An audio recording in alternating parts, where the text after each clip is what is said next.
Only dark chosen ones have this ability to break the fake spiritual systems. There's a reason you've always felt out of place in spiritual circles. A reason why the polished mantras, the commercialized meditations, and the endless workshops never quite sat right with you. Maybe you tried to fit into their rituals, wear their robes, chant their words, but something inside you always felt off. Like you were pretending to believe in something that only skimmed the surface of real truth. That's not arrogance. That's not rebellion. That's recognition.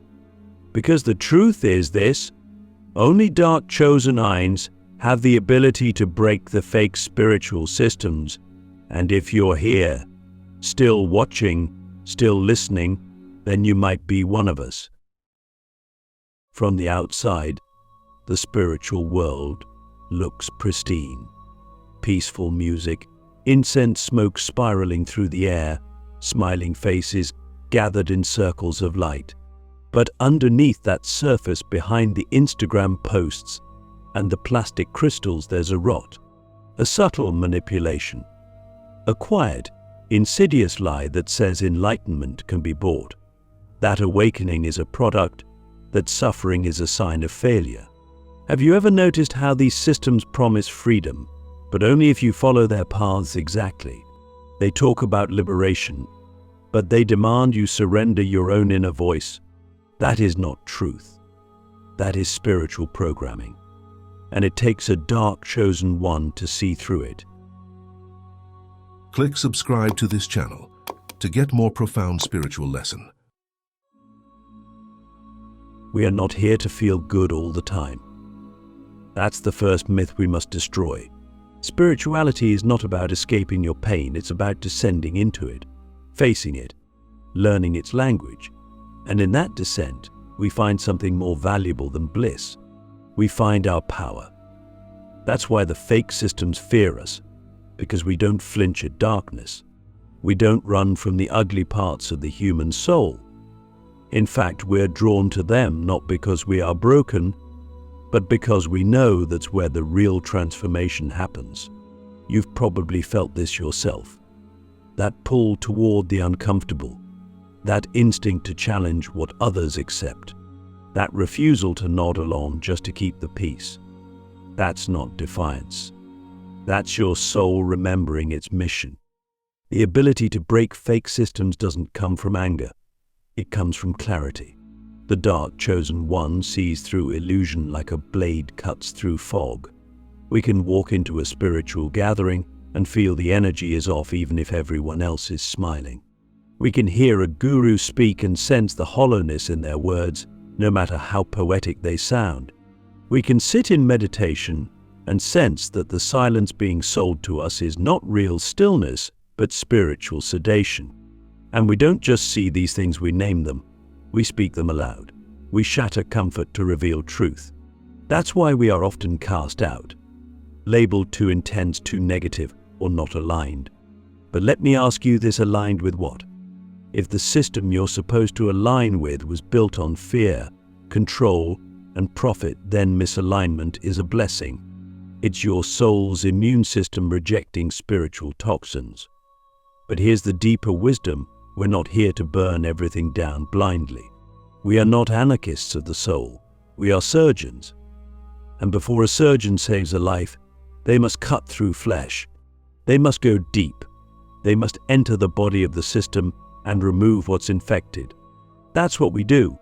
But instead of using scalpels, we use perception, intuition, cosmic memory, truth that flows from within and cannot be taught by any book or course. This ability is not something we chose. It was given to us, or maybe better said, triggered in us through pain, through loss, through betrayal. We didn't come into this world wide-eyed and soft. We came through fire, and each scar became a signal. Each heartbreak sharpened our vision, until one day we stopped trying to belong and started to see. And once you see, you cannot unsee. That's when the shift happens. That's when you start to feel other people's energy like wind against your skin. You start to hear the dishonesty behind sacred words. You start to feel the difference between real transformation and spiritual theater, and you stop being fooled. But with that clarity comes solitude. That's the price of seeing through the game. You'll walk alone for a while. You'll question everything. And you'll be tempted many times to go back to sleep, to rejoin the herd, to nod and smile and pretend. But you can't. You won't. Because something inside you, something ancient, knows that false light is more dangerous than darkness, that the greatest prisons are the ones dressed up as temples, and your mission isn't to be liked. It's to liberate. First yourself, then others. So here's the question I want you to sit with. What if your discomfort with the spiritual world isn't a sign you're lost, but a sign you're the one meant to lead it back to truth? What if the reason you don't fit in is because you were born to rebuild what others blindly follow? This is the ability they don't talk about. The sacred gift of unmasking. The fearless intuition that slices through illusion. The raw, untamable awareness that can feel when a system is built on ego instead of essence. And if you've been hiding this part of you, if you've been doubting your inner knowing because it makes people uncomfortable, I'm here to tell you, stop shrinking. Your ability is rare. Your clarity is sacred. You are not here to blend in with the light. You are here to purify it. The sacred disruptor, why dark chosen ones are the architects of spiritual evolution. If you've made it this far, you already know deep in your bones that you weren't born to follow the script. You weren't meant to chant someone else's mantra, to copy someone else's idea of enlightenment. You weren't built to sit in a circle and pretend everything is love and light when your soul is screaming for something more real. That scream, that ache, that quiet fury that rises when you're surrounded by spiritual conformity, that's your calling. That's your design. Because you are a sacred disruptor. And disruption is not destruction, it's the beginning of evolution. Let's be honest, most people want comfort, not truth. They want a spiritual journey that doesn't require them to confront their shadows, to question their idols, to dismantle their beliefs. So they wrap themselves in rituals that feel safe. They worship teachers who never challenge them, and they build entire communities around avoiding the very pain that could set them free. But you feel it. The stagnancy, the performance, the spiritual narcissism hiding behind smiles and incense. And you can't pretend anymore, not because you hate people, but because you love truth too much to let it be diluted by performance. The role of the dark chosen one isn't to judge or shame others, it's to awaken them. And awakening is never gentle. It's not a soft light, it's a lightning strike. It's the moment someone realizes everything they thought was real was an illusion. And that's what you do. You walk into rooms and shift the energy. You speak a single sentence and crack the foundation of someone's belief system. You ask questions that can't be ignored. You don't do this because you want to be right. You do this because your soul cannot tolerate falsehood. You do this because you were sent as a catalyst. But being a catalyst isn't easy. People will project their fear onto you. They'll accuse you of being negative, chaotic, too intense. They'll say you're disrupting the peace. But here's the truth they don't want to face. Peace built on repression is not real peace. It's sedation. And sedation kills the soul slowly. You were not sent here to keep people comfortable. You were sent to remind them that real growth only happens when the mask cracks, when the ego breaks, when the truth floods in like a storm. That's sacred work, and it takes a rare kind of courage. Because to be a sacred disruptor, you must first disrupt yourself. You must tear down every false identity you've clung to. You must unlearn the conditioning that told you to be quiet, to be polite, to be spiritual in a way that's palatable. You must stare into your own shadows until you stop fearing them. And when you do that, when you've burned away what isn't real, you become indestructible. Not because you're perfect, but because you're honest. And honesty is a frequency that can't be faked. This is why you're the architect of evolution. Because you don't just criticize the system, you create something better. You don't just tear down the old, you plant the seeds of the new. You show others that spirituality can be raw, messy, emotionally intense, and still be sacred. You teach through your presence. You lead by example. You don't need a stage or a title. Your life itself becomes the sermon. Every time you choose truth over comfort, every time you name what others are afraid to say, every time you follow your inner knowing, even when it costs you everything, you are building the future. And let me remind you of something crucial: you're not alone. There are others like you. We are scattered across the globe, hidden in plain sight. Some of us are healers, artists, rebels, loners. Some of us are still waking up to who we are. But when we find each other, something ancient activates. We remember, we reconnect, and we rise not in rage, but in purpose. We don't need to scream to be heard. Our energy speaks loud enough. And when we gather not in temples, but in truth, we trigger a spiritual revolution. So ask yourself this: what are you still holding on to that's keeping you small? Whose approval are you still chasing that's keeping you silent? What old belief are you still worshipping that keeps you from your own knowing? These are not surface-level questions. These are soulable keys, and only the brave dare to answer them. Only the dark chosen ones dare to walk away from the fake light to find the fire within. That fire is not chaos. It's creation. It's the sacred flame that burns down illusions and forges new realities. You are not broken. You are not too much. You are the edge where the old world ends and the new one begins. You are the one who sees through the veils, who walks through the ruins of old beliefs and says, there is more. And there is. But that more won't be found in pre-packaged teachings or spiritual gurus selling salvation. It will be found in your own depth, your own silence, your own fire. The forbidden blueprint: how dark chosen ons rewire the spiritual matrix from within. There is a hidden architecture that governs the spiritual world. Most never see it. They swim inside it, consumed by teachings, traditions, symbols, and universal truths that were never truly questioned. It's a matrix, subtle, elegant, and cloaked in the language of love, light, and ascension. But like any matrix, it's designed to control, to guide seekers into pre-approved pathways, to make them feel free while still quietly dictating the boundaries of their awakening. And here's where the dark chosen ones come in, not to rebel blindly, not to destroy meaninglessly, but to recode the entire system from within, using a blueprint that most have forgotten or were never allowed to access. You see, we don't just reject the spiritual matrix, we understand it, we study it. We feel where it's false, where it's compromised, where it's been hijacked by ego, by commerce, by fear pretending to be virtue. And because we've walked through our own inner shadows, we can see where the collective shadows have embedded themselves in spiritual doctrine. That's our power. That's our gift. We navigate the matrix not as victims, but as architects in training. We're not here to escape the system.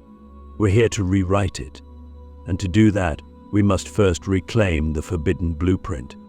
What is this blueprint? It's the original design of consciousness before it was filtered, branded, and sold. It's the raw, unfiltered connection to source that doesn't require middlemen or mantras. It's the knowing that comes before language, the truth that doesn't need validation. It's encoded in our DNA, in our dreams, in those strange moments when we feel ancient and infinite at the same time. And the dark chosen ones, we are the ones who remember fragments of it, not all at once, but in flashes, in pain, in silence, in the moments we're most alone. We feel it when a teacher speaks and something inside us whispers, that's not the whole truth. We feel it when we walk into a sacred space and sense that it's become a stage. We feel it when people chant for peace while avoiding their own rage. And each time we feel that dissonance, that fracture between what's being said and what's real, we download another piece of the blueprint. Our bodies become tuning forks. Our intuition becomes the compass. And slowly, we begin to rewire the spiritual field, not by preaching, but by being. But this path isn't glamorous. It's not filled with applause or admiration. It's often lonely, because breaking the matrix means you'll be misunderstood, misread, feared. You'll walk into rooms and feel the energy twist, not because you're wrong, but because your presence exposes what's hidden. That's the burden of holding the forbidden blueprint. You carry a frequency that short-circuits lies, and those who are addicted to illusion will try to silence you. But they can't, because your power doesn't come from doctrine. It comes from direct experience, from embodiment, from wisdom earned in the fire of your own suffering. That's the difference between borrowed truth and embodied knowing. The matrix thrives on borrowed truths, quotes, teachings, lineages. But the dark chosen ones, we don't quote, we remember. We don't follow, we channel. And when we speak, it's not just words, it's code. Vibrational code that dismantles programming in others. That's why people feel shaken around you. That's why some love you instantly and others feel threatened even if you say nothing. You're not just a person, you're a living transmission. And now the question becomes, what will you do with this power? Will you keep it hidden to make others comfortable? Or will you step fully into it, knowing that your presence alone can awaken entire timelines of dormant truth? This is not a calling for the faint-hearted. It's for those willing to walk the inner labyrinth, to face the void, and to return not with answers but with clarity. You are not here to fit in. You are here to recode the field, one word, one gesture, one breath at a time. The final transmission, why the awakening of dark chosen ones will collapse the spiritual illusion forever. There's a point in every true seeker's journey where the veil doesn't just lift, it disintegrates. And when that happens, when the illusion fully collapses, you don't find yourself floating in eternal bliss. You find yourself standing on the raw, trembling edge of reality, face to face with a truth so vast, so unfiltered, that your former self cannot survive it. That is what is coming. That is what the awakening of the dark chosen ones will trigger. Not a soft spiritual awakening that fits neatly into Instagram captions, but a collapse of illusions, of systems, of everything that has kept humanity sedated under the name of spiritual progress. We are not here to play the enlightened game. We are not here to collect mantras like trophies or to cosplay as awakened beings while avoiding our shadows. We are here to end the game entirely, to pull the curtain back on the performance that has replaced authentic spiritual evolution with scripted rituals, hollow positivity, and a hierarchy of false light. The moment we fully awaken, when we stop doubting ourselves, when we stop hiding our fire, when we stop trying to fit into systems that were never built for our kind, the illusion cannot hold. Because the illusion only survives through consensus. And when enough of us withdraw our energy, our belief, our compliance, it breaks. But this awakening is not loud. It's not a protest. It's not a war. It's a frequency shift. It happens in the eyes of a person who no longer seeks permission to be whole. It happens in the silence of someone who has stopped chasing gurus and started listening to their own soul. It happens in the energy field of someone who has faced their inner void and come back with nothing but presence. That presence, that embodied truth, is more disruptive to the false spiritual matrix than any sermon, any book, any movement. Because it cannot be controlled, it cannot be bought, and it cannot be explained away. You see, the fake spiritual systems rely on dependency. They need people to need them. They require followers. They require seekers who believe they're not yet enough, not yet healed, not yet worthy until they buy the next course, join the next retreat, follow the next charismatic leader.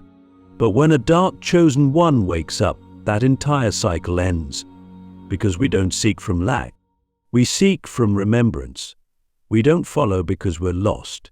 We follow the thread of our own soul because it's the only thing that's ever been real. And when we awaken, something ancient activates in the collective. Like a signal sent through the grid of human consciousness, others begin to remember. Not because we teach them, but because our very existence gives them permission to know who they are without middlemen, to feel their truth without translation, to walk their path without apology. This is how the illusion ends, not with fire, but with clarity, not with rebellion, but with resonance. The more of us who embody what cannot be bought or sold, the less power the illusion holds. So I ask you now, not as a guru, not as a figure of authority, but as a mirror, are you ready to stop pretending you're asleep? Are you ready to stop shrinking your truth to make others comfortable? Are you ready to let go of the need to belong to systems that were never designed to hold your truth? Because the time has come. The final transmission has already begun. You are the glitch in the matrix. You are the anomaly, the sacred disruptor, the one who carries the ancient code in your blood and bones. This isn't about becoming something new. It's about remembering what you've always been.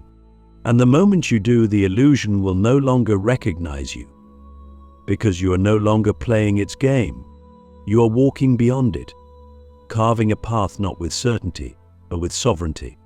And every step you take in truth, every breath you take with integrity, becomes a signal to others that it's safe to wake up too. The illusion cannot survive an awakened soul. And the world cannot remain asleep once the dark chosen ones rise. We are not coming. We are already here. Here.